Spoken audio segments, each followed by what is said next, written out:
Here's to the good days, here's to the sorrows. If this is a mistake, I know about tomorrow. Hey fam, welcome back to the channel. So I just thought that I would come and say hello. How are y'all doing? Welcome to all of my new subscribers. Man, it has been climbing. What a blessing from God that is, that I have so many cousins out there.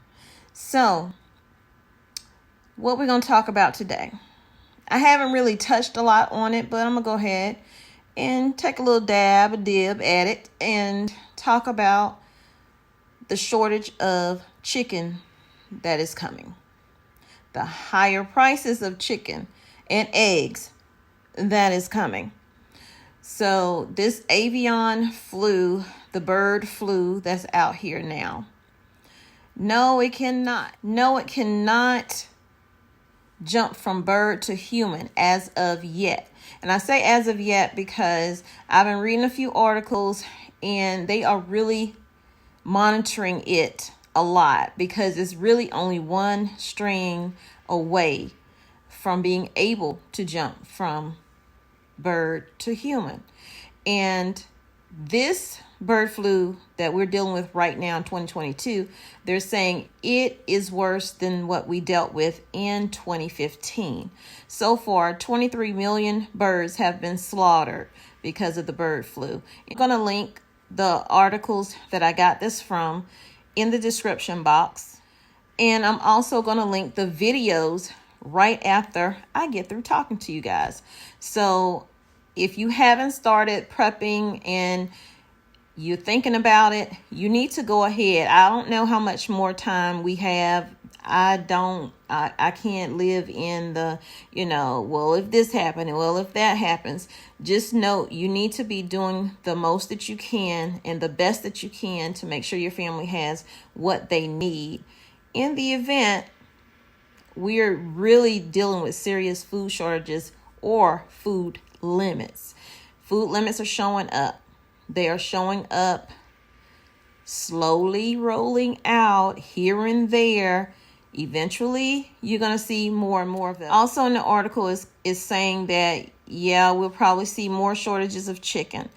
It's also saying that eggs and chicken is fine right now, but you're definitely going to see higher prices of eggs and chickens. And I know a lot of people store eggs long term. They do the glass method of doing it. I don't know how to do it, and I'm afraid to do it, so I'm not even going to try.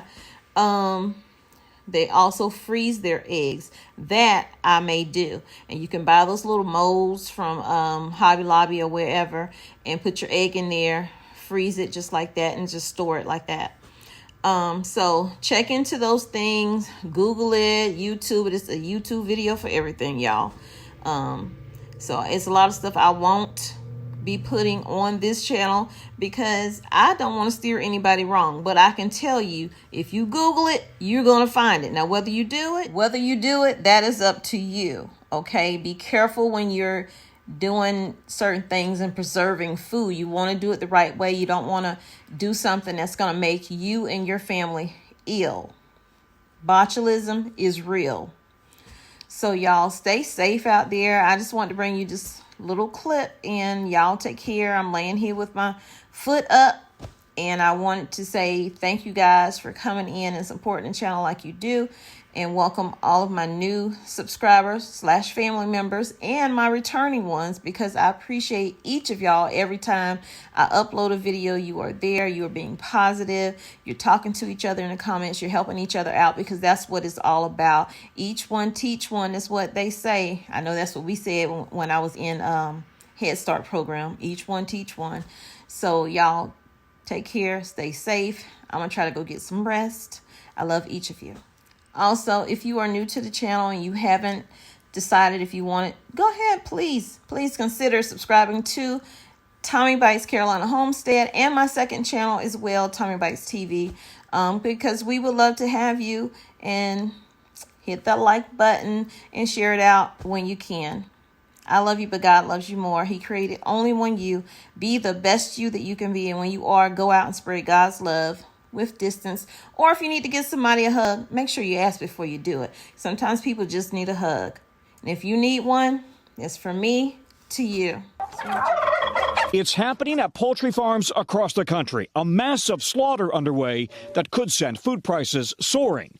190,000 birds culled in South Dakota, 570,000 broiler chickens in Nebraska, 6.2 million in Iowa, with farmers fearful of losing their entire flocks. From Kansas, you can take all the precautions that you want to, and you still might have a backyard flock that could catch this virus. To Long Island, New York.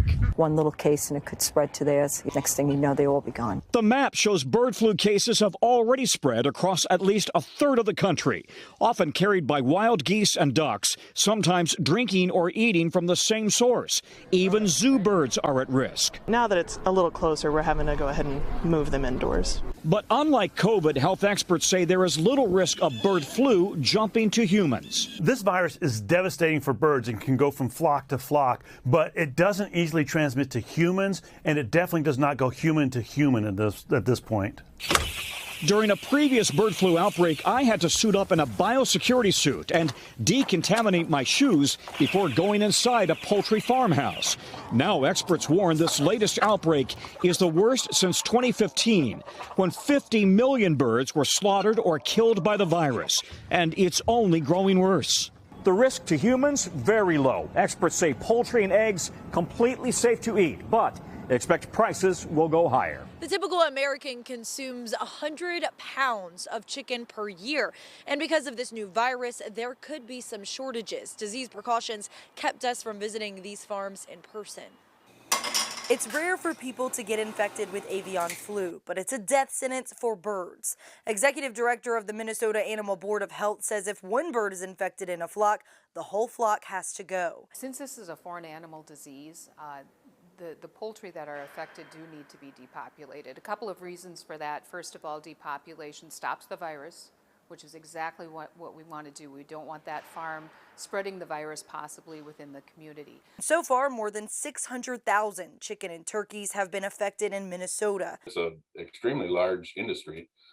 We are the #1 turkey producing state in the U.S. Pete Klofke owns R&L Turkeys. He says his company raises around 30 million pounds of turkey a year. If we do have a positive, which we could very easily be the next one, we don't know how to deal with it. Clean Chickens and Company is the only mobile chicken processing company in Minnesota. We basically take a chicken out of the barn and clean it so it's ready for your table. Their season is going to look a little different as the flu tears through farms. Some equipment that we've used in the past we're not bringing with us because we can't get it as clean as we need to.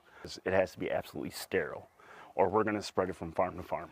The virus has affected nearly 23 million birds in the U.S. The hardest hit states are Minnesota, Maryland, South Dakota, Wisconsin, Nebraska, and Iowa.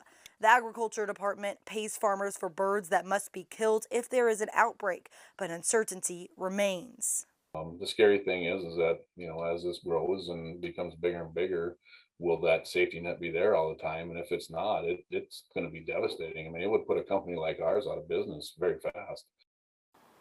States like Iowa, Nebraska, and Minnesota have banned all community poultry sales, exhibits, fairs, and any other event that brings poultry together to help stop the spread of the virus. If you have chicken or turkey, make sure you are monitoring their behavior, and if they're acting unusually, reach out to your vet.